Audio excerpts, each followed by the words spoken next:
সেইদিনা মই মোৰ স্বামীৰ সৈতে বজাৰলৈ গৈছিলোঁ। বহুদিনৰ পৰা বজাৰলৈ যাবলৈ মন গৈ আছিল, যদিও সময় পোৱা নাছিলোঁ। আজি দেওবাৰ, মানুহজনো ঘৰত আছিল।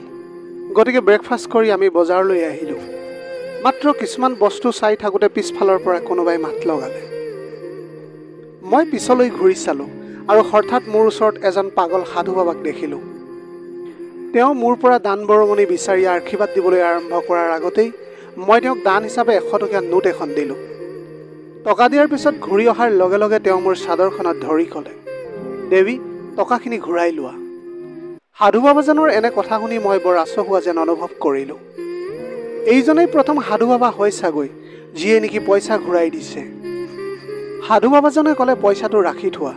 মই ক'লোঁ, কি হ'ল, আপুনি কিয় পইচাটো ঘূৰাই দিছে? তাৰ পাছত সাধু বাবাজনে আকৌ মোৰ চাদৰখনত ধৰি ক'লে, তুমিতো সেইজনী ছোৱালী। এই কথা শুনাৰ লগে লগে মই স্তম্ভিত হৈ পৰিলোঁ। তাৰপিছত তেওঁ মোৰ ভৰি দুখনত ধৰি ক'লে, দেৱী, মোক পইচা নালাগে, মোৰ গালত এতিয়াই চৰ মাৰক। এইটো কথা কৈ তেওঁ নিজৰ গালত নিজে চৰ মাৰিবলৈ ধৰিলে। এইবিলাক দেখি মই বহুত ভয় খালোঁ আৰু লগে লগে স্বামী ৰাজেশক ক'লোঁ, ব'লা ঘৰলৈ যাওঁ। তেওঁ মোক বুজাবলৈ চেষ্টা কৰিলে যে মই আহিছোঁ যেতিয়া মই বজাৰ কৰিহে ঘৰলৈ যাম। মই বৰ ভয় খাইছিলোঁ, তাত থাকিবও নোৱাৰিলোঁ আৰু শান্তিৰে বজাৰ কৰিবও পৰা নাছিলোঁ। গতিকে মই তেওঁক হাতত ধৰি লৈ গাড়ীত বহিলোঁ আৰু আমি তেনেকৈ উভতি আহিলোঁ। পিছদিনা মই সেই পাগল সাধু বাবাৰ কথা ভাবি থাকোঁতে কাম কৰা বাইজনীয়ে আহি মোক ক'লে যে, মেডাম, বাহিৰত কোনোবা এজন আহিছে আৰু তেওঁ আপোনাক লগ কৰিবলৈ বিচাৰিছে। মই তেতিয়া ক'লোঁ, কোন হয়? মই ক'লোঁ, বলাচোন চাওঁগৈ। বাহিৰলৈ ওলাই অহাৰ লগে লগে এইটো দেখি মই স্তম্ভিত হৈ পৰিলোঁ যে সেই পাগল বাবাজন আমাৰ দুৱাৰ সন্মুখত থিয় হৈ আছিল। মই তৎক্ষণাত গেটখন বন্ধ কৰি লগে লগে ভিতৰলৈ দৌৰি আহিলোঁ। মই বহুত ভয় খাইছিলোঁ। মই এই ঘৰটোত অকলশৰীয়া হৈ থকাৰ কাৰণে চিন্তিত হৈ পৰিছিলোঁ। এইজন সাধু বাবাই কেনেকৈ মোৰ ঘৰ পালেহি আৰু কিয় মোৰ পিছা কৰি আছে, বহুত চিন্তা কৰিলোঁ। কিন্তু বহুত ভাবিও মই এটা সিদ্ধান্তত উপনীত হ'ব নোৱাৰিলোঁ। আবেলি ৰাজেশ যেতিয়া ঘৰলৈ আহিল, তেতিয়া মই তেওঁক সেই পাগল সাধু বাবাজনৰ বিষয়ে একো কোৱা নাছিলোঁ, কাৰণ তেওঁ ভাগৰুৱা হৈ আহিছিল আৰু তেওঁ মোৰ কথাত চিন্তিত হৈ পৰিলেহেঁতেন। কিন্তু এতিয়া তেওঁ প্ৰতিদিনে মোৰ ঘৰৰ বাহিৰত ঘূৰি ফুৰিছিল আৰু কেতিয়াবা দুৱাৰত টোকৰো মাৰিছিল। এতিয়া মই সাধু বাবাৰ কথাবিলাক শুনিবলৈ চেষ্টাই কৰা নাছিলোঁ আৰু ভয়ত জীয়াই আছিলোঁ। এই ভয়ৰ বাবে মোৰ ৰাতিৰ টোপনি নোহোৱা হৈ গৈছিল। ৰাতি যদি কেনেবাকৈ চকু দুটা হঠাতে মেল খাই যায়, তেতিয়া আৰু মই আকৌ শুবলৈ চেষ্টা কৰি গোটেই ৰাতিটো উজাগৰে কটাবলগীয়া হয়। টোপনি অভাৱৰ বাবে মোৰ দেহটো অসুস্থ হ'বলৈ ধৰিলে। বহুদিন এনেকৈ পাৰ হৈ গ'ল। মই এতিয়া ভাবি আছোঁ যে সেইজন সাধু বাবাই মোৰ লগত কি কথা পাতিব বিচাৰে। মই তেওঁক চিনিও নাপাওঁ। সেইদিনা মই প্ৰথমবাৰৰ বাবে তেওঁক বজাৰত দেখা পাইছিলোঁ। এদিন মই শান্তিত থাকিব নোৱাৰি মোৰ স্বামী ৰাজেশক ক'লোঁ, আপোনাৰ সেই সাধু বাবাজনৰ কথা মনত আছেনে? ৰাজেশে ক'লে, কোন সেই সাধু বাবা? মই ক'লোঁ, সেইদিনা বজাৰত যে আমি লগ পাইছিলোঁ সেই অদ্ভুত সাধু বাবাজন। তেওঁ তেতিয়া হাঁহি এটা মাৰি ক'লে যে, সেইজন সাধু বাবা, যাৰ ভয়ত তুমি বজাৰ কৰা নাছিলা আৰু ঘৰলৈ উভতি আহিছিলা। তুমি এতিয়াও সেই সাধু বাবাজনক ভয় কৰি আছা নেকি? বহুদিন হ'ল দেখোন এই ঘটনা সংঘটিত হোৱা। তেতিয়া মই তেওঁক ক'লোঁ যে সাধু বাবাই প্ৰতিদিনে আমাৰ ঘৰলৈ আহি বাৰে বাৰে কয় যে তেওঁ মোৰ লগত কথা পাতিব বিচাৰে। তেওঁ তেতিয়া আচৰিত হৈ ক'লে, এইটোতো বহুত অদ্ভুত কথা। সেই সাধু বাবাজনে তোমাৰ লগত কি কথা পাতিব বিচাৰে? সেইটো ময়ো ভাবি আছোঁ যে তেওঁ মোৰ লগত কি কথা পাতিব বিচাৰে। তাৰ পাছত এদিন ৰাজেশৰ উপস্থিতিত মই সেই সাধু বাবাজনক ভিতৰলৈ মাতিলোঁ। যেতিয়া তেওঁ ভিতৰলৈ আহিল, তেতিয়া তৎক্ষণাত মোৰ চকু সেই সাধু বাবাজনৰ কাপোৰত লুকাই থকা হাতখনৰ ওপৰত পৰিল। তেওঁৰ হাতত থকা সেই বস্তুটো দেখি মোৰ গাৰ নোম শিয়ৰি উঠিল। কাহিনীটো আৰম্ভ হৈছিল মোৰ কলেজীয়া দিনৰ পৰা। মই এগৰাকী অতি সহজ সৰল আৰু সাধাৰণ ছোৱালী আছিলোঁ। এই পৃথিৱীত ভাল বেয়াৰ একো চিনাকি নাছিল। পৃথিৱীত কি হৈ আছে মই একো গমেই পোৱা নাছিলোঁ আৰু মোৰ এইবোৰৰ প্ৰতি একো আগ্ৰহো নাছিল। মই আনন্দত দিনবিলাক পাৰ কৰিছিলোঁ। সদায় মই কলেজৰ পৰা পোনে পোনে ঘৰলৈ আহিছিলোঁ আৰু ঘৰৰ পৰা চিধাই কলেজলৈ গৈছিলোঁ। ঘৰলৈ অহাৰ পিছত ৰাতি আহাৰ খাই শুই পৰিছিলোঁ। কেতিয়াবা ৰাতি মাক আহাৰ বনোৱাত সহায় কৰি দিছিলোঁ। আমি আছিলোঁ মাত্ৰ বাই ভনী দুজনী। মোৰ বাৰ এংগেজমেণ্ট হৈছিল আৰু তাইৰ 5 মাহৰ পিছত বিয়া আছিল। মই এজনী ইমান ভাল ছাত্ৰীও নাছিলোঁ, কিন্তু মোৰ মা দেউতাই মোক পঢ়াব বিচাৰিছিল। সেয়েহে কষ্ট কৰি পাছ কৰিলোঁ। এইদৰেই মোৰ দিনবোৰ পাৰ হৈ গৈছিল। এদিন মই কলেজৰ পৰা মোৰ বান্ধৱীৰ সৈতে ঘৰলৈ উভতি আহিছিলোঁ। তেতিয়া এজন ল'ৰাই থিয় হৈ মোক চাই আছিল। ময়ো তাক দেখি নেদেখাৰ ভাও জুৰি গুচি আহিলোঁ। পিছদিনা আকৌ সেই ল'ৰাটোৱে ৰাস্তাত থিয় হৈ থকা দেখা পালোঁ। মই লক্ষ্য কৰিছিলোঁ যে সি দেখাত ভালেই আছিল আৰু সি মোৰ ফালে চাই হাঁহি আছিল। এতিয়া সেই ল'ৰাটোৱে প্ৰতিদিনে থিয় হৈ মোৰ ফালে চাই চাই হাঁহি থকা দেখিছিলোঁ। মোৰো তাক দেখা পোৱাটো অভ্যাসত পৰিণত হৈছিল। সি মোক একো নকয়, কাৰণ মোৰ বান্ধৱীবোৰ মোৰ লগত থাকিছিল। এদিন কলেজত থাকোঁতে মোৰ জ্বৰ হোৱা বাবে মই সোনকালে ঘৰলৈ উভতি আহিছিলোঁ। আমাৰ ঘৰটো কলেজৰ পৰা বেছি দূৰত নহয় বাবে খোজকাঢ়ি অহা যোৱা কৰিছিলোঁ। কলেজৰ পৰা অলপ দূৰৈত সেই ল'ৰাটো থিয় হৈ থকা দেখিছিলোঁ। মই আগবাঢ়ি গৈ থাকিলোঁ। মোক অকলে অহা দেখি সি মোক ৰ'বলৈ ক'লে আৰু ক'লে, শুনা। তেতিয়া মই ৰৈ দিলোঁ। মোৰ হৃদয়খন জোৰ জোৰকৈ কঁপিবলৈ ধৰিলে। মই সাহস গোটাই ক'লোঁ, কি হ'ল? কোন হয় তুমি? আৰু এনেকৈ কিয় তুমি প্ৰতিদিনে বাটত থিয় হৈ মোক চাই থাকা? সি তেতিয়া হাঁহিলে আৰু ক'লে, তোমাৰ বাবে। মই তেতিয়া ভয় খাই গ'লোঁ। সি মোৰ চকুত হৈ ক'বলৈ ধৰিলে যে মই তোমাক ভাল পাওঁ। মই তোমাৰ অবিহনে থাকিব নোৱাৰোঁ। তোমাক বহুত ভাল পাওঁ ৰীনা। মই আচৰিত হৈ পৰিলোঁ। সিতো মোৰ নামটোও জানিছিল। মোৰ হাত ভৰিবোৰ কঁপিবলৈ ধৰিলে। মই তাক সুধিলোঁ যে তুমি মোৰ নামটো কেনেকৈ জানা? তেতিয়া সি ক'লে, নামটো জনানো কি কঠিন কাম। মইতো তোমাৰ ঘৰৰ ঠিকনাটোও জানো। তাৰ কথা শুনি মই থতমত খাই গ'লোঁ। মই তেতিয়া ভয়ে ভয়ে সুধিলোঁ, তুমি কি বিচাৰা? সি ক'লে, মই কেৱল তোমাকে বিচাৰোঁ। তোমাক দেখাৰ পৰাই মোৰ টোপনি হেৰাই গৈছে, শান্তিও হেৰাই গৈছে। আৰু মই বিচাৰোঁ তুমি মোৰ প্ৰেমক মৰমেৰে আঁকোৱালি লোৱা। এইটো কথা শুনাৰ পিছত মই তাত ৰৈ থাকিব নোৱাৰিলোঁ, যাতে কোনোৱে নেদেখে মোক। মই তেতিয়া খোজকাঢ়ি আহিবলৈ ধৰিছিলোঁ।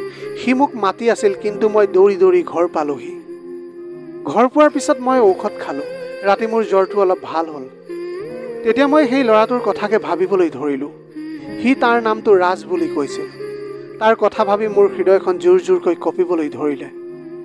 এইটো প্ৰথমবাৰ হৈছিল যে এটা ল'ৰাই মোৰ প্ৰতি ইমান আগ্ৰহ প্ৰকাশ কৰিছিল।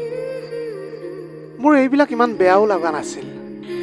তাৰপিছত প্ৰতিদিনে সি মোক ৰাস্তাত হাঁহি হাঁহি লগ পাইছিল আৰু মোক ইংগিতেৰে নমস্কাৰ জনাইছিল আৰু মই লাজো কৰিছিলোঁ।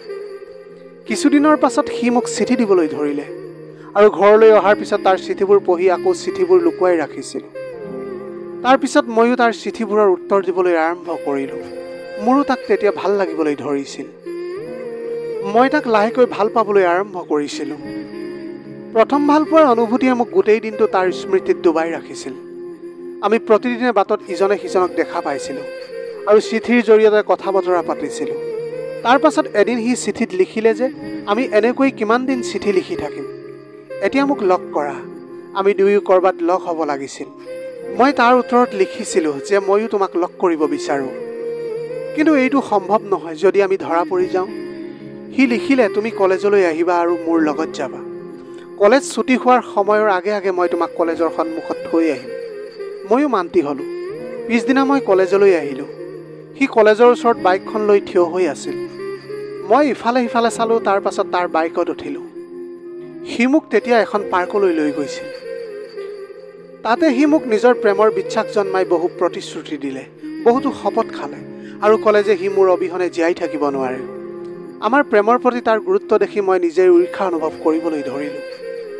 মই এই কথা কেতিয়াও সপোনতো ভবা নাছিলোঁ যে কোনোবা ল'ৰাই মোৰ জীৱনলৈ আহি মোক অপৰিসীম মৰম কৰিব। সেইদিনা মই বৰ সুখী হৈ পৰিছিলোঁ। ঘৰলৈ আহি তাক মনত পেলাই বাৰে বাৰে হাঁহিছিলোঁ। এতিয়া তাৰ লগত কথা নপতাকৈ থাকিব নোৱাৰা হ'লোঁ। সকলো ঠাইতে তাকেই দেখা পাইছিলোঁ। মই ঘৰত তাৰ কথা কাকো কোৱাও নাছিলোঁ। তাৰপিছত আমি সঘনাই লগ হ'বলৈ আৰম্ভ কৰিলোঁ। প্ৰথমে পাৰ্কত, তাৰপিছত হোটেলত আৰু এদিন সি মোক তাৰ বন্ধুৰ ফ্লেটলৈ লৈ আহিল। মই তেতিয়া ভয় খাই গ'লোঁ আৰু তাক ক'লোঁ, ৰাজ, তুমি মোক ইয়ালৈ কিয় লৈ আহিছা? সি তেতিয়া ক'লে, প্লিজ তুমি ভিতৰলৈ ব'লাচোন। মোৰ হাতত ধৰি সি মোক ভিতৰলৈ লৈ আহিল। ইয়াত এটা সৰু কোঠাৰ ফ্লেট আছিল য'ত সি মোক লৈ গৈছিল। সি মোৰ ফালে মৰমৰ চকুৰে চাই ক'লে, অতি সোনকালে মই মোৰ পৰিয়ালৰ লোকক তোমাৰ ঘৰলৈ পঠাই দিম। আৰু ময়ো তাৰ চালাকি কথাত আহি নিজকে হেৰুৱাই দিলোঁ, কাৰণ তাৰ প্ৰেমত মই বৰ অসহায় হৈ পৰিছিলোঁ। তাৰ কথা মানি লোৱাৰ বাহিৰে আন মোৰ কোনো উপায় নাছিল। ঘৰলৈ অহাৰ পিছত মই বহুত কান্দিলোঁ আৰু মই এই কাম কৰাৰ বাবে বহুত পস্তালোঁ। মই কেনেকৈ কাৰোবাক ইমানখিনি ভাল পাব পাৰোঁ? কিন্তু পিছদিনা ৰাজে মোক আকৌ এবাৰ নিজৰ মৰমৰ আশ্বাস দি সকলো পাহৰিবলৈ বাধ্য কৰালে। কিছুদিন মোৰ গাটো ভাল লাগি থকা নাছিল। কলেজত এদিন মোৰ মূৰ ঘূৰালে আৰু মই বাগৰি পৰিলোঁ। তেতিয়া মোৰ বান্ধৱীজনীয়ে মোক জোৰকৈ ওচৰৰ ক্লিনিক এখনলৈ লৈ গ'ল, য'ত মোক পৰীক্ষা কৰাৰ পিছত ডাক্তৰে মোৰ স্বামীৰ নাম সুধিলে। এই কথা শুনি মই থতমত খাই মোৰ বান্ধৱীৰ ফালে চালোঁ। বান্ধৱীয়ে ক'লে, ডাক্তৰ বাইদেউ, তাই কুমাৰী, তাই বিয়া হোৱা নাই। এই কথা শুনাৰ পাছত ডক্তৰে অদ্ভুত চকুৰে মোৰ ফালে চাই ক'লে, তেন্তে এইটো কাৰ সন্তান? এইবিলাক কথা শুনি মোৰ মূৰটো ঘূৰোৱা যেন লাগিল। ডাক্তৰে কি কৈ আছিল মই একো গমেই পোৱা নাছিলোঁ। মোৰ বান্ধৱী মীনাই মোক ক্লিনিকৰ পৰা উলিয়াই আনি ক'লে যে মই মা হ'ব ওলাইছোঁ। মোৰ অৱস্থা দেখি তাই মোক আৰু একো নুসুধিলে আৰু কাকো নকওঁ বুলি কৈ মোক সান্তনা দিলে। মোক ঘৰত থৈ তাই গুচি গ'ল। ঘৰ পাওঁতে বিচনাত পৰি বহুত কান্দিবলৈ ধৰিলোঁ। মোৰ কি হৈছে, এতিয়া কি কৰিম? মই কেনেকৈ মোৰ মুখখন পৃথিৱীক দেখুৱাম? ঘৰৰ মানুহক মই কি ক'ম? এই কাৰণে ইমান দিন মোৰ গাটো চাগে অসুস্থ হৈ আছিল। এইবোৰ ভাবি ভাবি মোৰ মূৰটো ঘূৰাবলৈ ধৰিলে যে ইয়াৰ পিছত কি হ'বলৈ গৈ আছে মোৰ। তাৰ পিছত ৰাজেশক মই লগ কৰিলোঁ আৰু সকলো কথা ক'লোঁ। সি অকণো চিন্তিত নহ'ল আৰু সি মোক ক'লে, চিন্তা নকৰিবা, মই সোনকালে মোৰ পৰিয়ালৰ মানুহক তোমালোকৰ ঘৰলৈ পঠাম। তুমি তোমাৰ ঘৰৰ মানুহৰ লগত কথা পাতা, আৰু যদি মান্তি নহয় তেনেহ'লে আমি দুয়ো পলাই গৈ বিয়া পাতিম। সি মোক তেনেকৈ আকৌ সপোন দেখুৱাবলৈ ধৰিলে। এদিন মই কলেজত মীনাক সকলো কথা ক'লোঁ যে মই কাৰোবাৰ প্ৰেমত পৰিছোঁ আৰু আমি গোপনে লগ কৰা আৰম্ভ কৰিছিলোঁ আৰু এই সন্তানটো তাৰে। এতিয়া কোৱা মই কি কৰিম? তাই তেতিয়া ক'বলৈ ধৰিলে, মই একো বুজিব পৰা নাই, মাত্ৰ সেই ল'ৰাটোক কোৱা যে তোমাক অতি সোনকালে যাতে সি বিয়া পাতে, নহ'লে বহুত বেয়া হ'ব। বৰ্তমান এই শিশুটিৰ বিষয়ে কোনেও নাজানে। যদি কেইমাহমান পাৰ হৈ যায় তেতিয়া লুকুৱাই ৰখাটো কঠিন হৈ পৰিব। তেতিয়া মই মীনাক ক'লোঁ যে সি তাৰ পৰিয়ালৰ লোকক পঠিয়াম বুলি কৈছে। আজি মই ঘৰত ক'ম যে মই কাৰোবাক ভাল পাওঁ। ঘৰলৈ অহাৰ পিছত মই মাক ক'লোঁ, মা, মই ল'ৰা এটা ভাল পাওঁ আৰু মই তাৰ লগত বিয়া হ'ব বিচাৰোঁ। তেওঁলোকে মোৰ বাবে সম্পৰ্ক বিচাৰি আহিব বিচাৰে। মোৰ এই কথা শুনাৰ লগে লগে মাৰ বহুত খং উঠি গ'ল। মায়ে তেতিয়া ক'লে যে এতিয়া কি তুমি নিজেই ল'ৰা পচন্দ কৰিবা? মই তোমাক এয়াই সংস্কাৰ দিছোঁ। তেওঁলোকক সাৱধান কৰি দিয়া যাতে তেওঁলোকে ইয়ালৈ নাহে। তেওঁলোকক আহিবলৈ মানা কৰা। এতিয়া তুমি আৰু পঢ়া শুনা কৰিব লাগিব। তুমি এতিয়া বিয়াৰ জেমেলাত পৰিব নালাগে। সময় আহিলে আমি তোমাৰ বাবে এটা ভাল সম্পৰ্ক বিচাৰি তোমাক বিয়া কৰাই দিম। যেতিয়া মই কিবা এটা ক'বলৈ মুখ মেলিলোঁ তেতিয়া মায়ে ক'লে যে এতিয়া আৰু মই একো কথাই শুনিব নিবিচাৰোঁ। মায়ে মোৰ একো কথা শুনিব বিচৰা নাছিল। এতিয়া মই কি কৰিম? পিছদিনা ৰাজক এই বিষয়ে কওঁতে সি ভাবিলে আৰু ক'লে, এতিয়া পলাই যোৱাৰ বাহিৰে আন কোনো ৰাস্তা নাই। তুমি যদি গৰ্ভৱতী নহলা হয় তেন্তে মই অপেক্ষা কৰিলোহেঁতেন, কিন্তু এতিয়া এনে পৰিস্থিতিত কোৰ্ট মেৰেজে এই সমস্যাৰ একমাত্ৰ সমাধান হ'ব। তুমি এনেকুৱা কৰা যে আজি তোমাৰ প্ৰয়োজনীয় কিছুমান কাপোৰ লৈ সাজুৰ হৈ থাকিবা। আমি ৰাতি দুয়ো পলাই যাম আৰু ৰাতিপুৱা কোৰ্ট মেৰেজ কৰিম। তাৰ কথাত মই একমত হ'লোঁ। নহ'লে মই কি কৰিম? এতিয়া বাধ্যতা যেন মোৰ ভাগ্য হৈ পৰিছিল। সেইদিনা ৰাতি মোৰ গুৰুত্বপূৰ্ণ বস্তুবোৰ সৰু বেগ এটাত ভৰাই সকলো টোপনি যোৱালৈ অপেক্ষা কৰিবলৈ ধৰিলোঁ। সকলো টোপনি যোৱাত মই সাহস গোটাই বেগটো তুলি লৈ মনে মনে ঘৰৰ পৰা ওলাই আহিলোঁ। বাটত ৰাজে মোৰ বাবে বাইক এখন লৈ ৰৈ আছিল। মই তাৰ বাইকত বহিলোঁ আৰু তাৰ লগত পলাই আহিলোঁ। আমি বহুদূৰ অহাৰ পিছত ৰাজে এটা বিল্ডিঙৰ ওচৰত বাইকখন ৰখাই মোক ভিতৰলৈ আহিবলৈ ক'লে। মই সুধিলোঁ, এইটো কাৰ ঘৰ? সি এইটো তাৰ বন্ধুৰ ঘৰ বুলি ক'লে আৰু আমি আজি ৰাতি ইয়াতেই থাকিম। মই সংকোচ কৰি ভিতৰলৈ সোমাই গ'লোঁ। তাত আন ছোৱালীৰ লগতে পুৰুষ উপস্থিত আছিল। কৰিডৰেৰে পাৰ হৈ যোৱাৰ পিছত সি মোক ড্ৰয়িং ৰুমৰ দৰে কোঠা এটালৈ লৈ আহিছিল আৰু তাতে এগৰাকী বৃদ্ধ মহিলাই বিচনাত বহি পাণ চুবাই আছিল। তেওঁ ক'লে, ৰাজ, লৈ আহিলা ছোৱালীজনীক? ৰাজে মোৰ ফালে বেয়া দৃষ্টিৰে চাই ক'লে, বহুত ভাল ছোৱালী, এতিয়া মোক মোৰ পইচা দিয়া। মোৰ দেৰি হৈ আছে। মই বহুত আচৰিত আৰু চিন্তিত হৈ থিয় হৈ আছিলোঁ। এবাৰ যদি মই মানুহগৰাকীলৈ চাইছিলোঁ, আন এবাৰ আকৌ ৰাজলৈ, যিয়ে নেকি সেই মানুহজনীৰ পৰা পইচা লৈ আছিল। মই চিঞৰি ক'লোঁ, ৰাজ, এই সকলোবোৰ তুমি কি কৰি আছা আৰু কিহৰ বাবে তুমি এই মহিলাজনীৰ পৰা পইচা লৈছা? ৰাজে তেতিয়া পইচাখিনি লৈ একো নোকোৱাকৈ আঁতৰি গুচি গ'ল। মই তাৰ পিছে পিছে দৌৰি যাওঁতে এজন মানুহে মোক ধৰি ৰাখিলে। মহিলাগৰাকীয়ে বহা ঠাইৰ পৰা উঠি ক'লে, সি তোমাক বিক্ৰী কৰিবলৈ আহিছিল। মহিলাগৰাকীয়ে ক'লে, সি তোমাক তোমাৰ লগত চুক্তি কৰিছে আৰু এতিয়া তুমি মোৰ বেচালয়ৰ সৌন্দৰ্য। এতিয়া মই যি ক'ম তুমি তাকেই কৰিব লাগিব। সি যেন মোৰ মূৰত এটা বোমা ফুটাই থৈ গ'ল। মই চিঞৰিবলৈ ধৰিলোঁ, মোক এৰি নাযাবা, মই ইয়াত নাথাকোঁ। তেওঁলোকে মোক এটা কোঠাত বন্দী কৰি ৰাখিলে, য'ত চিঞৰি চিঞৰি কান্দি কান্দি মোৰ অৱস্থা বেয়া হৈ গ'ল। ৰাজে মোক প্ৰেমৰ জালত পেলালে আৰু মোক বিশ্বাসঘাতকতা কৰিলে। এগৰাকী মহিলাই কৈ আছিল যে সি আগতেও দুজনী ছোৱালীক ইয়াত বিক্ৰী কৰি থৈ গৈছে আৰু ময়ো বিশ্বাসঘাতকতাৰ বলি হৈছিলোঁ। এতিয়া তাৰ লগত পৰি মই মোৰ সকলো সন্মান হেৰুৱাই পেলাইছিলোঁ আৰু এতিয়া বেশ্যালয়ৰ জীৱন। এনেকুৱা কৰ্দৰ্য লেতেৰা জেগাত মই জীয়াই থাকিব নোৱাৰোঁ। দুৱাৰত জোৰেৰে টোকৰ মাৰি মাত দিলোঁ, মোক যাবলৈ দিয়ক। কিন্তু সেই মানুহবোৰৰ এনেকৈ চিঞৰি চিঞৰি মাত শুনি থকাৰ অভ্যাস আছিল আৰু মোৰ কথা কোনেও নুশুনিলে। ভাগৰুৱা হৈ হাৰ মানি মই নিমাত হৈ থাকিলোঁ। সেই মহিলাগৰাকীৰ বিশেষ মানুহ আৰু ছোৱালীবোৰৰ দালাল, যাৰ নাম আছিল সুৰেন, সি মোক প্ৰতিদিনে খাদ্য পানী যোগাৰ দিছিল আৰু লগতে কৈছিল যে তুমি যমুনাবাইৰ কথা মানি লোৱা। সি মোক কেতিয়াবা কেতিয়াবা মাৰপিটো কৰিছিল। আজিও সি মোৰ বাবে খাদ্য আনিছিল। মই মনে মনে ভাতকেইটা খাই ল'লোঁ আৰু তাক ক'লোঁ যে মোক ওলাই যাবলৈ দিয়ক, ইয়াত মোৰ উশাহ বন্ধ হ'বলৈ হৈছে। আপোনালোকে যি বিচাৰে মই তাকেই কৰিম। মোৰ এই কথা শুনি সি বহুত সুখী হ'ল আৰু মোক বাহিৰলৈ ওলাই লৈ আনিলে। যমুনাবাই মোক দেখি বৰ সুখী হৈছিল। শিলা নামৰ ছোৱালী এজনীক মাতি ক'লে যে ৰীণাৰ মুখৰ চেহেৰাটো অলপ ভাল কৰা আৰু সকলো শিকাই দিয়া। তাইৰ খোৱা বোৱাৰ যত্ন ল'বা, কাৰণ তাই গৰ্ভৱতী। শিলা বৰ ভাল ছোৱালী আছিল। কেইদিনমানৰ ভিতৰতে মই তাইৰ লগত বৰ ভাল বন্ধুত্ব গঢ়ি তুলিছিলোঁ। মোৰ দৰে তাইও পৰিস্থিতিৰ বলি হৈ ইয়ালৈ আহিছিল। মই তাইক মোৰ গোটেই জীৱন কাহিনীটো ক'লোঁ। তাই মোক ক'লে যে তুমি ইয়াৰ পৰা কেনেবাকৈ পলাই যোৱা। মই তাইক সুধিলোঁ এইটো সম্ভৱ নেকি। তাই মোক প্ৰতিশ্ৰুতি দিছিল যে তাই মোক এই বেশ্যালয়ত তাইৰ দৰে বজৰুৱা মহিলা হ'বলৈ নিদিয়ে। তাই সুযোগ পালে মোক ইয়াৰ পৰা পলুৱাই পঠাব। তাইৰ কথা শুনি মই অলপ সকাহ পাইছিলোঁ, কিন্তু মই আকৌ ভাবিলোঁ যে সুৰেনৰ উপস্থিতিত এইটো কেনেকৈ সম্ভৱ হ'ব পাৰে। কিন্তু এদিনাখন এজনী নতুন ছোৱালী আহিছিল আৰু সুৰেনৰ সমস্ত মনোযোগ তাইৰ ওপৰত আছিল। শিলাই সুৰেনৰ কোঠালৈ গৈ তাৰ পানীত টোপনি যোৱা ঔষধ মিহলাই দিছিল। তাৰ পিছত শিলাই ক'লে, চোৱা ৰীণা, আজি তুমি যিকোনো প্ৰকাৰে ইয়াৰ পৰা ওলাই যাবই লাগিব। কিন্তু মই ক'লৈ যাম, মই ভয়ে ভয়ে ক'লোঁ। শিলাই ক'লে যে পৃথিৱীখন বহুত ডাঙৰ ৰীণা, মাত্ৰ সাহস থাকিব লাগিব, সহায় নিশ্চয় পাবা। তুমি যি ঠাইতেই সহায় নোপোৱা লাগে, এই ঠাইখনতকৈ বহুত ভাল ঠাই হ'ব। মই তাইৰ কথাত মান্তি হ'লোঁ। এইখন হৈছে সেইখন ঠাই য'ত ৰাতি দিন হয় আৰু ৰাতিপুৱা সকলোৱে ভাগৰি পৰে আৰু কেইঘণ্টামানলৈ শুই থাকে। ৰাতি ইয়াৰ পৰা ওলাই যোৱাটো অসম্ভৱ আছিল।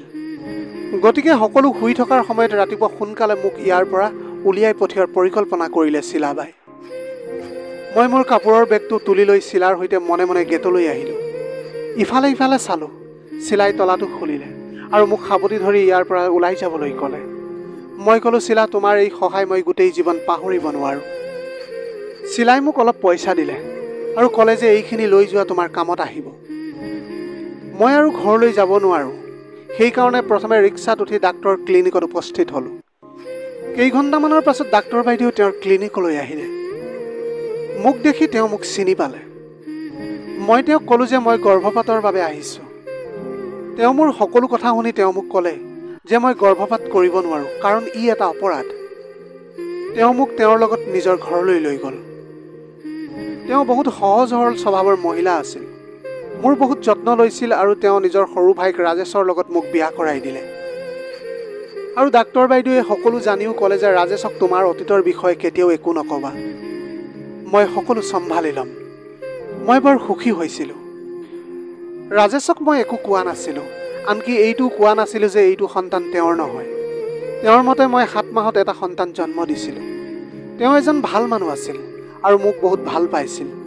মোৰ ল'ৰাৰ যেতিয়া এবছৰ হৈ গৈছিল, তেতিয়া সেইদিনা মই ভাবিলোঁ যে এই সাধু বাবাজনক ৰাজেশৰ উপস্থিতিত মাতি অনাটো উচিত হ'ব। মই গেটখন খুলি সাধু বাবাজনক ভিতৰলৈ আহিবলৈ ক'লোঁ।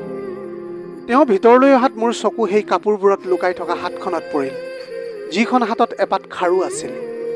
এই একেপাত খাৰু মই সুৰেনৰ হাতত দেখিছিলোঁ। এই সকলোবোৰ দেখি মোৰ হৃদয়খন যেন কঁপিবলৈ বন্ধ হৈ গ'ল তেনে লাগিল। সি কোনো সাধু বাবা নাছিল। সাধু বাবাৰ বেশত সি সুৰেন আছিল। ৰাজেশে তাক সুধিলে যে তুমি মোৰ ঘৰলৈ কিয় আহি থাকা আৰু কি ক'ব বিচাৰিছা। সুৰেনে মোৰ ফালে চাই ক'লে, মোক সহায় লাগে। তাৰ কথাত মোৰ ঘাম ওলাই আহিছিল। সুৰেনে ৰাজেশক মোৰ অতীতৰ সকলো কথা ক'বলৈ ওলাইছিল। তেনেতে ৰাজেশে ক'লে, কেনেধৰণৰ সহায় লাগে তোমাক? আৰু ইফালে মই মোৰ কপালৰ পৰা ওলোৱা ঘাম মচি আছিলোঁ। তেওঁ ক'লে, মই বৰ দুখীয়া ছাৰ, মোক কিবা কামত নিয়োগ কৰক। ৰাজেশে অলপ পইচা দি পঠিয়াই দিলে আৰু ক'লে যে কিবা কাম থাকিলে নিশ্চয় তোমাক খবৰ দিম। ৰাজেশ কামলৈ ওলাই যোৱাৰ পিছত মই গেটখন খুলি সুধিলোঁ যে সি কিয় মোৰ পিছত লাগি আছে। সি ক'লে যে তুমি পলাই অহাৰ বাবে মালিকনীয়ে মোক বেচালৈৰ পৰা উলিয়াই দিলে আৰু মই ইমান দিনে এই সাধু বাবাৰ বেশত তোমাক বিচাৰি ফুৰিছোঁ। এই সকলোবোৰ তোমাৰ কাৰণে হ'ল, এতিয়া মোক পইচা লাগে। মই তাক অলপ পইচা দিলোঁ, কিন্তু প্ৰতিবাৰেই সি পুনৰ পইচা বিচাৰি মোৰ ওচৰলৈ আহে। মই বহুবাৰ তাক পইচা দিছিলোঁ আৰু যদি তাক পইচা নিদিলোহেঁতেন তেন্তে সি সকলো কথা ৰাজেশক ক'লেহেঁতেন। মই এতিয়া ভাবি আছিলোঁ যে তাৰ পৰা মুক্তি মই কেনেকৈ পাম। এতিয়া তাক হত্যা কৰাৰ বাহিৰে মোৰ মনলৈ আন একোৱেই অহা নাছিল, কিন্তু মই এইবোৰ কৰিব নোৱাৰিলোঁ। মই ভাবিলোঁ যে এতিয়া মই তাৰ ব্লেকমেইলিঙৰ বলি নহওঁ আৰু তাৰ পিছত মই তাক এপইচাও নিদিওঁ। সি মোক ভাবুকি দি থাকিল, কিন্তু এতিয়া মই তাৰ ভয়ৰ পৰা ওলাই আহিছিলোঁ যে মই কিমান দিন তাৰ ভয়ত জীয়াই থাকিম। পিছদিনা সি আকৌ আহি মোক ক'লে যে মই ৰাজেশক সকলো কথা ক'লোঁ, যে তুমি আগতে কি আছিলা। এই কথা শুনি মই কঁপি উঠিলোঁ। মই মোৰ প্ৰতিশোধ লৈছোঁ, এতিয়া কি কৰিবা? সি হাঁহিবলৈ ধৰিলে। ঠিক সেই মুহূৰ্ততে ৰাজেশে পুলিচক লৈ তাত উপস্থিত হ'ল আৰু পুলিচে সুৰেনক গ্ৰেপ্তাৰ কৰিলে আৰু ৰাজেশে মোৰ লগত ঘৰৰ ভিতৰলৈ আহিল। ভিতৰলৈ আহি মই মূৰটো তলমূৰ কৰি চকীখনত বহিলোঁ। ৰাজেশে মোৰ ফালে চালে আৰু তাৰ পিছত ক'লে, ৰীনা, এই সকলোবোৰ কথা মই প্ৰথম দিনাৰ পৰাই জানো। এই কথা শুনি মই মূৰটো ওপৰলৈ তুলিলোঁ। তেওঁ ক'লে, মোৰ বাইদেৱে মোক সকলো কথা কৈছিল। মোৰ তোমাক ভাল লাগিল, তুমি এগৰাকী ভাল ছোৱালী। তোমাৰ লগত বহুত অন্যায় হৈছিল, কিন্তু তাৰ বাবে মই তোমাক কিয় শাস্তি দিম? সেই সময়ত তুমি অতি সহজ সৰল আছিলা। ভাল জীৱন যাপন কৰা সম্পূৰ্ণ অধিকাৰ আছিল তোমাৰ। তোমাৰ অতীতক লৈ মোৰ অকণো অসুবিধা নাই। তুমি এগৰাকী ভাল সংগী বুলি প্ৰমাণিত হৈছা। মই তোমাক বহুত ভাল পাওঁ, মাত্ৰ এইটো মনত ৰাখিবা আৰু সদায় মোৰ লগত থাকিবা। তেওঁক যিমানেই ধন্যবাদ দিওঁ সিমানেই কম হ'ব। মই শান্তিৰ হুমুনিয়া এটা লৈ ৰাজেশৰ ফালে চাই ভাবিলোঁ, আজিও এই বাইক ভাইকৰ দৰে এনে ভাল মানুহ পৃথিৱীত আছে, কিন্তু ইমান মহান মানুহ সকলোৱে নাপায়। কিন্তু মোৰ ভাগ্য ভাল যে মই সময়ৰ উজুতি খোৱাৰ পৰা বাচিছোঁ। কিন্তু মই সেই সকলো ছোৱালীক অনুৰোধ কৰিব বিচাৰিছোঁ যাতে এনেকুৱা কোনো ভুল নকৰিব, যাৰ বাবে আপোনালোকৰ পিতৃ মাতৃয়ে লাজত মূৰ দোৱাব লাগিব আৰু আপোনালোকে গোটেই জীৱন বদনামত লজ্জাজনক হৈ থাকিব লাগিব। আজিৰ ভিডিঅ'টি কেনেকুৱা লাগিলে জনাব। যদি ভাল লাগিল তেনেহ'লে লগৰ বন্ধু বান্ধৱীসকলৰ মাজত শ্বেয়াৰ কৰিবলৈ নাপাহৰিব। আপোনালোকৰ গোটেই জীৱনটো হাঁহিৰে উপচি পৰক। পাৰিলে দুখীয়াজনক অলপ সহায় কৰিবলৈ চেষ্টা কৰিব। আপোনালোকৰ অকণমান সঁহাৰিয়ে যদি কোনোবা এজন দুখীয়াৰ জীৱনটো সলনি কৰিব পাৰে, তাতকৈ পুণ্যৰ কাম আৰু এই পৃথিৱীত একোৱেই হ'ব নোৱাৰে। Have a nice day.